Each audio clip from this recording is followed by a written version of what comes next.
අද මම කතා කරන්න යන්නේ මේ සාමාන්‍යයෙන් පොඩි කාරණා කිහිපයක් සම්බන්ධයෙන්.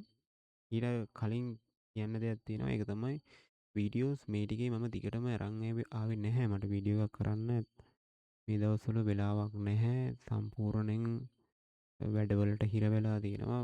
ලයිව් වෙන්නත් ඔක්කොම ෂෙඩියුල් කරලා තිබ්බට ලයිව් එකත් ඒ ගන්න බැරි තරමටම මේ දවස්වල කාර්ය බහුලයි. ඒ නැතත් මම අද අරන් එන්නේ මෙන්න මේ වගේ වීඩියෝ එකක්. ඒකට හේතු කීපයක් තියෙනවා. මොකද මගෙන් කෙනෙක් ඇහුවා එයාට වෙන ප්‍රශ්නයක් සම්බන්ධයෙන්. එතනදී ආපු ප්‍රශ්නේ තමයි දැන් අපේ ස්ට්‍රැටජි එක සම්බන්ධයෙන් අපි දැනගන්න ඕනේ මොනවද කියන එක.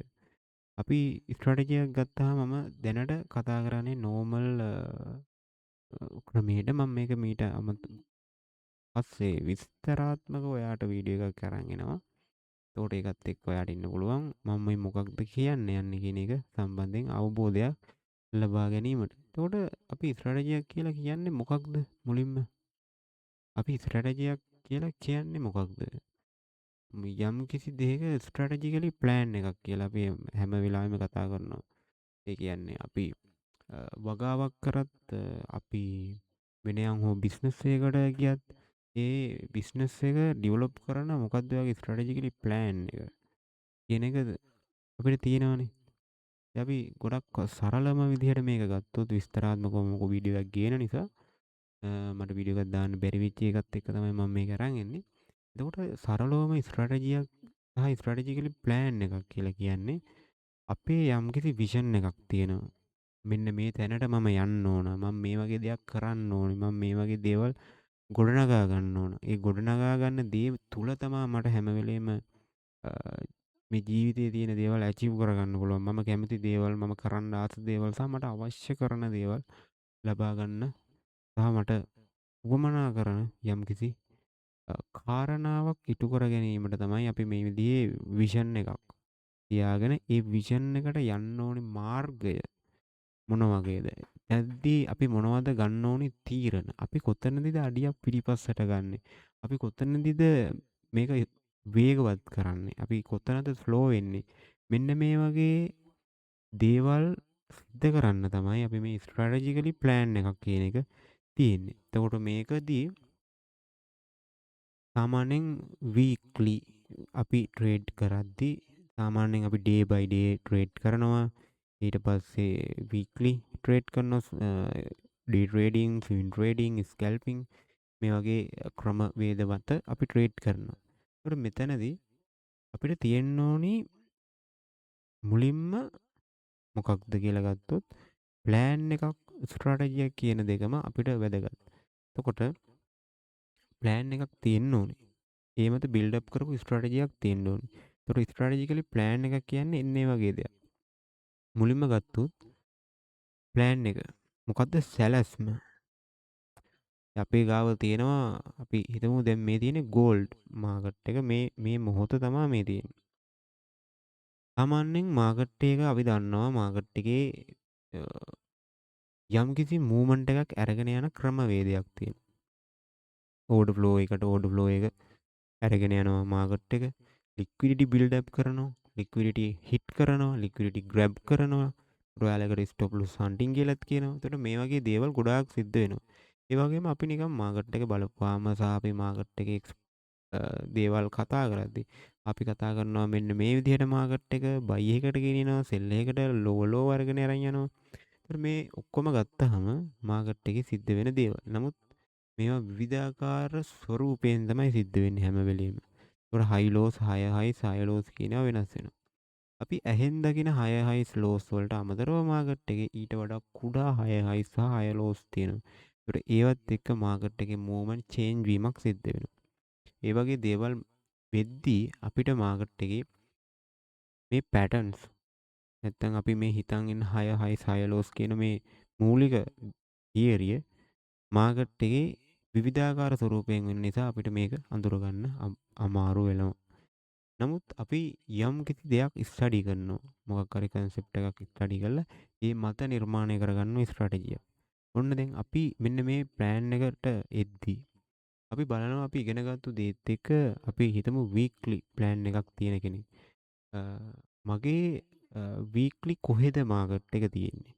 දැන් අපි ගත්තොත් වීක් එකක් සාමාන්‍යයෙන් වෙනස් වෙන්න අපිට අවම ට්‍රේඩින් ඩේස් 5ක් යනවා. අපි මේකට බිස්නස් ඩේස් කියලාත් ගන්න පුළුවන්. ඒතකොට මේ ට්‍රේඩින් ඩේස් 5ක් අපි ගත්තොත් සඳුදා ඉඳන් ෆ්‍රයිඩේ වෙනකම්. හරිද? එතකොට මේ දවස් 5 අතරතුර මාකට් එකේ මූව්මන්ට් එකක් චේන්ජ් කරන්න වීක්ලි චාර්ට් එකකට ලොකුවට බෑ. එතකොට වීක්ලි චාර්ට් එකේ ඉඳන් අපි ඇනලයිස් එකක් පහලට එද්දී ටොප් ඩවුන් එකක් විදියට අපි පහලට ඇවිල්ලා ඊට පස්සේ ඩේලි මම කොහෙද ඉන්නේ, වීක්ලි මම කොහෙද ඉන්නේ, 4 hour මම කොහෙද ඉන්නේ.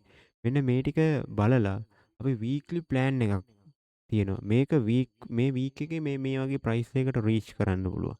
මේ වගේ තැනකට එන්න පුළුවන්. කියන එක මත අපි බිල්ඩ් අප් කරනවා ප්‍රෙඩික්ෂන් එක. ඊට පස්සේ ඩේ බයි ඩේ අපි මාකට් එකේ ඉන්නකොට 4 hour ඩේලි වගේ chart වල වෙනස් වීම මත අපේ ඩිරෙක්ෂන් එක එහෙට මෙහෙට චේන්ජ් වෙනවා.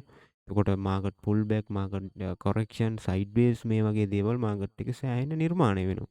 අපි මේ නිර්මාණය වෙන දේවල් අධ්‍යයනය කරමින් අපි මාකට් එකේ ට්‍රේඩ් කරන එක තමයි කරන්නේ. එතකොට මෙන්න මේ වෙනස් වෙන මාකට් එක ඇතුලේ අපි ඉගෙනගත්තු දේ මත නිර්මාණය කරගන්න ස්ට්‍රැටජියක්. ස්ට්‍රැටජියක් ගත්තාම අපි ගත්තු ප්ලෑන් එක සාර්ථක කර ගැනීමට මාකට් එක විසින් සිද්ධ කරන දේවල් එක්ක අපි ඉගෙනගත්තු කන්සෙප්ට් එක මත ඩිවලොප් කරන උපාය මාර්ගයක් තමයි ස්ට්‍රැටජියක් කියන්නේ. මාකට් එකේ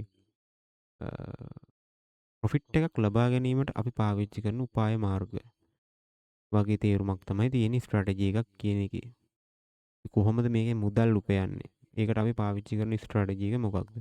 ප්ලෑන් එක මොකක්ද? අන්න ඒක තමයි අපි මෙතෙන්දී ඊගා වීඩියෝ එකේ විස්තරාත්මකව කතා කරන්නේ. මෙතනදී අපි සරලව කතා කරත්. ඒතර මේ ස්ට්‍රැටජිකලි ප්ලෑන් එකකට යනකොට අපි දැනගෙන ඉන්න ඕනේ දේ මොනවද? සාමාන්‍යයෙන් අපි බිගිනර් මට්ටමකදී මේ වගේ ස්ට්‍රැටජියක් ඩිවලොප් කරද්දී අපිට එන ගැටලු කිහිපයක් තියෙනවා. මේ ගැටලු අතර ප්‍රමුඛතාවයක් එනවා.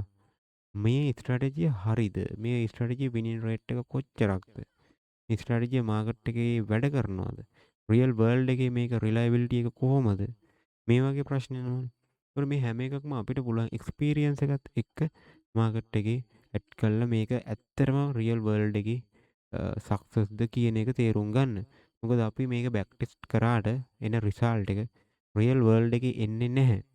ඒකට එන්නේ නැති වෙන්න හේතුව තමයි ඉමෝෂනල් මාකට් කන්ඩිෂන් නිවුස් මේ වගේ කාරණා මත මේ තියෙන ටෝටල් විනින් රේට් එක ජෙනරේට් කරන්න ට්‍රේඩර්ස්ලට අමාරු වෙනවා.